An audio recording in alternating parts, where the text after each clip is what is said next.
നമസ്കാരം. ഞാൻ ഇന്ന് ഒരു കൊച്ചു കഥ അവതരിപ്പിക്കാൻ പോവുകയാണ്. കഥയുടെ പേര് അനിയത്തിപ്രാവും ചേട്ടത്തിപ്രാവും.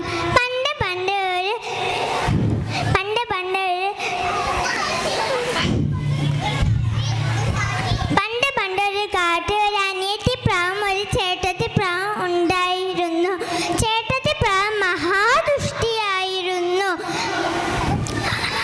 അനിയത്തിപ്രാവിനെ മിക്കപ്പോഴും ഉപദ്രവിക്കും. കിട്ടുന്ന ആഹാരത്തിൽ എപ്പോഴും വലിയ പങ്ക് ചേട്ടത്തി എടുക്കും. പാവം അനിയത്തി. ചേട്ടത്തി എന്ത് പറഞ്ഞാലും ഒന്നും മിണ്ടില്ല. എല്ലാം സഹിച്ച് മിണ്ടാതിരിക്കും. അങ്ങനെ ഒരു ദിവസം അവർ തീറ്റ തേടി നടക്കുമ്പോൾ അവർക്ക് കുറെ പയർമണികൾ കിട്ടി. ചേട്ടത്തിപ്രാവ് പറഞ്ഞു, ഇതാ ഇവിടെ ഇഷ്ടം പോലെ പയർമണികൾ ഉണ്ട്. എല്ലാം കൊത്തിയെടുത്തോ, നമുക്ക് കൂട്ടിൽ കൊണ്ടുപോയി വറുത്ത് തിന്നാം. സഞ്ചി നിറഞ്ഞു. വേഗം വാ, നമുക്കിനി കൂട്ടിലേക്ക് പോകാം. ഇതാ ഈ നായി നിറയെ പയറുണ്ട്.